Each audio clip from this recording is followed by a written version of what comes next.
बातमी आहे छत्तीसगडमध्ये झालेल्या चकमकी संदर्भात 31 नक्षलवादी यामध्ये ठार झालेले आहेत तर 2 पोलीस शहीद झालेत। विजापूर जिल्ह्यातील राष्ट्रीय उद्यान परिसरामध्ये चकमक झालेली आहे।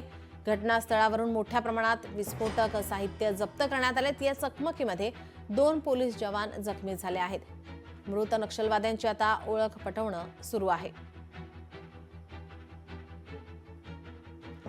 यावर केंद्रीय गृहमंत्री अमित शाह यांनी ट्विटमध्ये काय म्हटले आपण पाहूयात। भारताला नक्षलमुक्त करण्याच्या दिशेने सुरक्षा दलांना छत्तीसगडमधील बिजापूरमध्ये मोठं यश मिळालंय।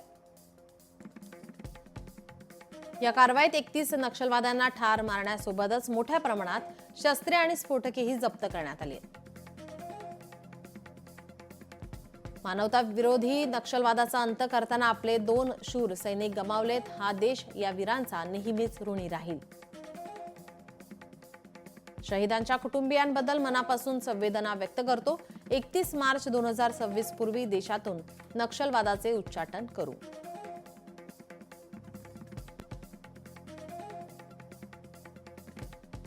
माननीय अमित शाह यांनी मागच्या काळात घोषित केलं की नक्षलवादाशी आमची अंतिम लढाई सुरू झालेली आहे। आपल्याला कल्पना आहे की गडचिरोलीमध्ये आपण मोठ्या प्रमाणात नक्षलवादी न्यूट्रलाइज केले आणि त्याचा परिणाम असा आहे की जवळपास त्यांचं मेजर केडर हे सरेंडर झालेलं आहे।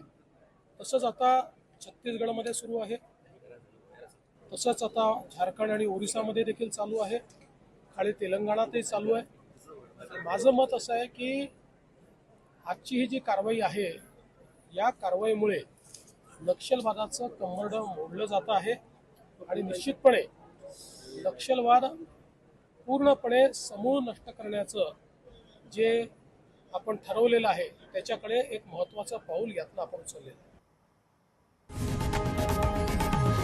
लोकशाही मराठी ऐका, पहा, जागरूक रहा।